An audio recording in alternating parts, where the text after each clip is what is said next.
ভাবছিস কি আমি মিছে কথা কইছি? এখন বুঝতে পারলি তো মোটে মিছে কথা কইনি। হ্যাঁ, তোমাকে বিকেলে আলতা পড়তে বলা হয়েছিল, আলতা পড়নি কেন?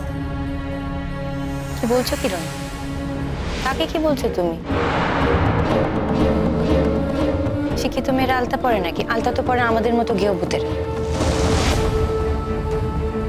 আর ও যদি আলতা পরে তাহলে তো আমাদের সঙ্গে ওর স্ট্যান্ডার্ডটা এক হয়ে যাবে না? ও কি করে আলতা পরবে বলো? কি হলো, উত্তর নেই তোমার মুখে?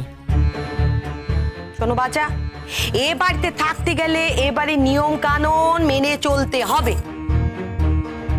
অমন দজ্জালপানা করলে চলবে না, আমরা কেউ মানব না। এখন দেখো দাঁড়িয়ে আছে একবারে ভিজে বিড়ালের মতো, যেন ভাজা মাছটা উল্টে খেতে জানে না। মুখোশ মুখোশ মুখোশ, সব ভান ভান, সব ভানের কথা আমি সব জানি, খুব ভালো করে জানি। জেঠিমা, যে নিজে ভান করে না সেই অন্যের ভানটা ঠিক ধরতে পারে।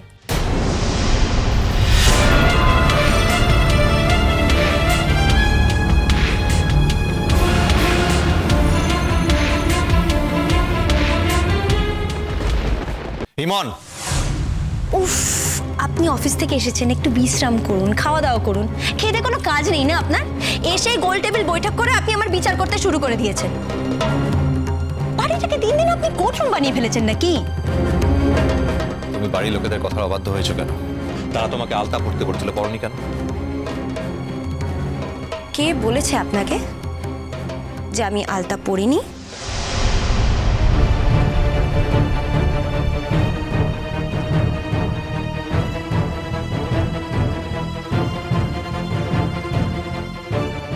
আবার মিথ্যে কথা বলছো? আমি কোনো মিথ্যে কথা বলি না মিস্টার চ্যাটার্জি। আমার বাপি আমাকে সেই শিক্ষাটা দেয়নি। আর আমি যেমন মিথ্যে কথা বলিও না, তেমন অন্যের মিথ্যে কথা বলাকে আমি সহ্যও করি না। আপনি নিজের চোখেই দেখুন আমি আলতা পরেছি কি পরিনি।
ইমন, তোর কাজ হয়ে গেছে, এখানে কথা না বাড়িয়ে যা, নিজের ঘরে চলে যা।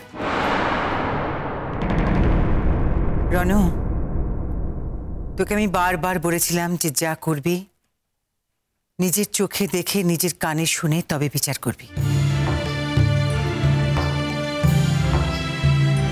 ইমন কেন আলতা পড়তে রাজি হয়েছিল জানিস? ওর স্বামীর মঙ্গলের কথা ভেবে।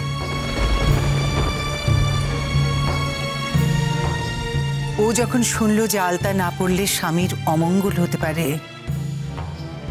তখন ইমন নিজে হাতে এই আলতাটা পড়েছে।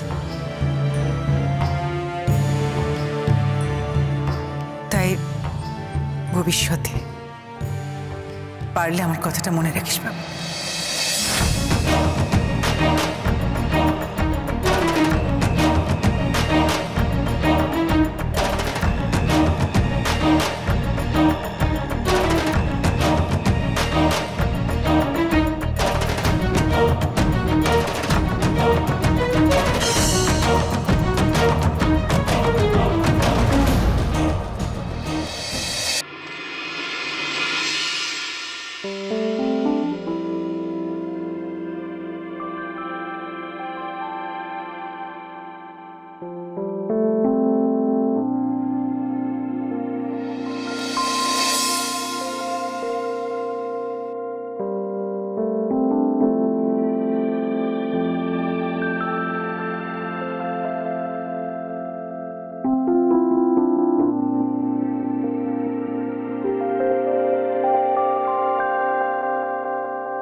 ও আমার মঙ্গলের জন্য, আমার মঙ্গলের কথা ভেবে পায়ে আলতা পড়েছে, এও কি সম্ভব? ওর কি সত্যি কোনো কনসার্ন আছে আমার উপর? মা ভুল বোঝেনি তো? নাকি ও মার কথা শুনে আলতাটা পড়েছে মা খুশি হবে বলে? ওকে যতদূর বুঝেছি তাতে ও যাকে ভালোবাসে তার জন্য সবকিছু করতে পারে।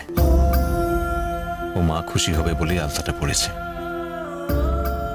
কিন্তু ও তো খুব স্পষ্টবাদী। তাহলে মা যখন ওখানে সবার সামনে বলল স্বামীর মঙ্গলের জন্য আলতা পড়েছে, তখন প্রতিবাদ করলো না কেন?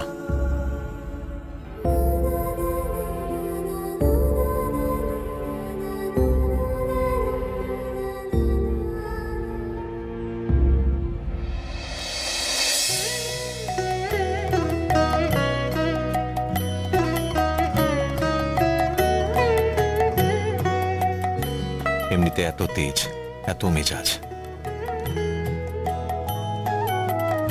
অথচ এখন ঘুমিয়ে আছে। দেখো কি নিষ্পাপ আর পবিত্র লাগছে ওকে। ভালোবেসে সখী নিভৃতে যতনে আমার নামটি লিখো তোমার মনের মন্দিরে। ভালোবেসে সখী নিভৃতে যতনে আমার নামটি লিখো তোমার মনের মন্দিরে। আমারও পরাণে যে গান বাজিছে তাহার তালটি শিখো তোমার চরণ মঞ্জিরে।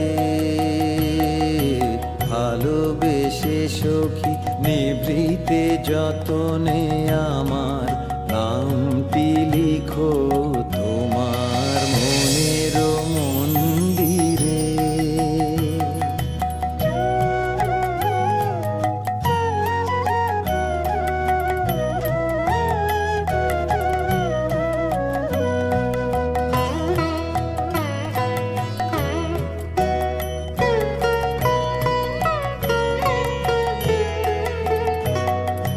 ধরিয়া রাখিও সোহাগে আদরে আমার মুখর পাখি তোমার প্রাসাদ প্রাঙ্গণে।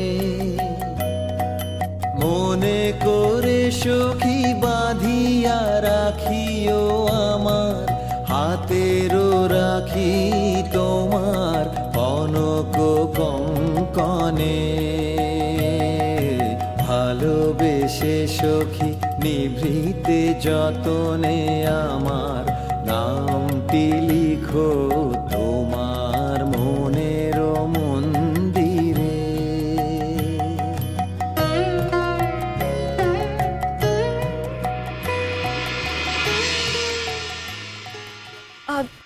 কি ব্যাপার?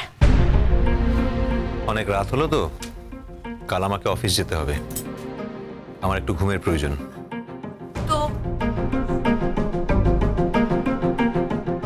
তো আবার কি, তুমি এরকম ভাবে ঘুমিয়ে থাকলে আমি ঘুমবো কি করে? আপনি আমাকে ডাকেননি কেন? ডাকছিলাম তো। ও, আপনি আমাকে ডাকছিলেন বুঝি? এইভাবে? আমার কোনো নাম নেই, নাম ধরে রাখতে পারলেন না?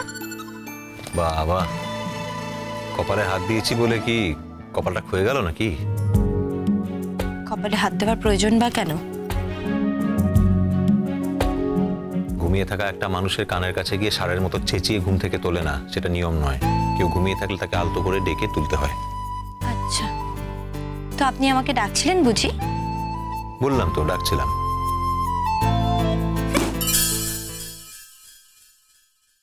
আর কাউকে ভালোবাসো না? না। কাউকে ভালোবাসো না? বললাম তো না। আপনাদের বাড়িতে কাউকে ভালোবাসা যায় না।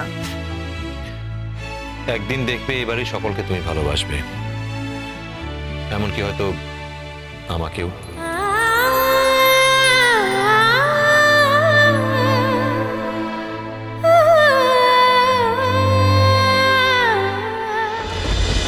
কুসুম দোলা